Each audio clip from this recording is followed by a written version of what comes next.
Hello, I'm Tom Santilli, and coming up are my reviews of The Dark Knight Rises and Beasts of the Southern Wild.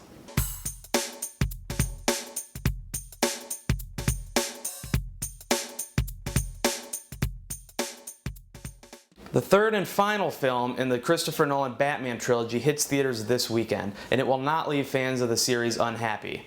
It is a dark, epic, thrilling final chapter that wraps up the story of Bruce Wayne and company with a bang.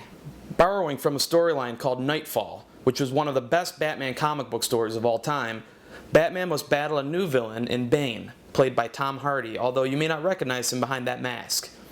It's 8 years after the events of The Dark Knight, and the good citizens of Gotham are still dealing with life after Batman, who you'll remember took the fall for Harvey Kent's crimes in the last installment. A cast of familiar faces return, and we're also introduced to a whole slew of new characters, such as Catwoman, played by Anne Hathaway, as well as a couple Christopher Nolan staples, Joseph Gordon-Levitt as the young John Blake, and Marion Cotillard as Miranda Tate. While there is no questioning the talented actors in the fierce directing style of Christopher Nolan, The Dark Knight Rises is the weakest of the three Nolan Batman films. Where the first two felt authentic and unfolded with originality, much of this film feels like your run-of-the-mill action caper. We get fighting, car chases, even scenes where Batman and the gang are racing against a time bomb before it explodes. Much of this seems borrowed from lesser films. It also feels a bit dumbed down overall. Whereas other villains of the series, such as Ra's al Ghul, Scarecrow, the Joker, they seem to all fit right into the Batman mythology, Catwoman and even Bane to a certain extent seem shoehorned into the plot. We even get scenes where the President is called in. In a Batman movie? The scope of the film gets much larger than just Gotham City, who now has a stock exchange and a pro football team, by the way, and this takes away from the mystique of what makes Batman great. Still, there is no question that this film and Christopher Nolan's trilogy as a whole is the absolute definitive Batman story. I couldn't imagine there being another take on this character. Fans of the comic book will be giddy with the inclusion of some of the iconic images borrowed from the Nightfall storyline, but there is no doubt that Nolan makes this version of Batman all his own.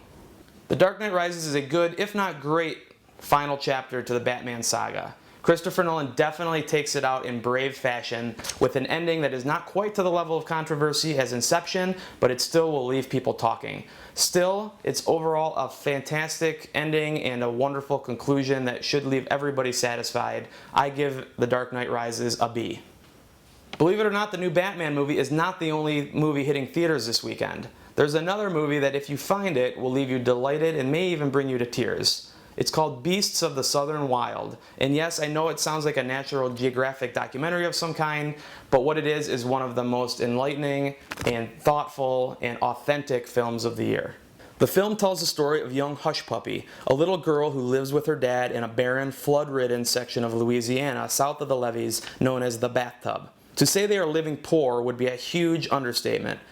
But as we get to see, they are part of a tight-knit community that gets their strength from each other in order to get by in a world that has all but left them behind. The movie is told through the eyes of a 6-year-old Hush Puppy, played by Quvenzhané Davis, I think I got that right, as she tries to make sense of the world her dad has provided for her. The story keeps a tight focus on Hush Puppy's relationship with her dad Wink, played by Dwight Henry. How is it that this sort of tragic situation could happen in America? The film smartly doesn't provide any answers, but it does bring up several political sticking points without ever being political. There is a lot of symbolism in this movie that shows the wild imagination of a young child learning her way in the world. Beasts of the Southern Wild is about family, humanity, facing fears and sticking together, and features the cutest little girl you've ever laid eyes on film. It's an emotional and deeply moving film that is so harsh and brutal, it's a good thing we are seeing it through the eyes of a child. Only from that point of view can a movie about impending doom and despair end up being strangely optimistic. So if you're in the mood for some smaller fare on this superhero weekend, be sure to seek out Beasts of the Southern Wild. I give it a solid A, and it's one of the best films of this year so far. You can find all of my movie reviews online by going to my website, tomsantilli.com, and clicking on Movies. Next week, join me for my reviews of the new Ben Stiller and Jonah Hill comedy, The Watch, as well as my review of the new dance film, Step Up Revolution.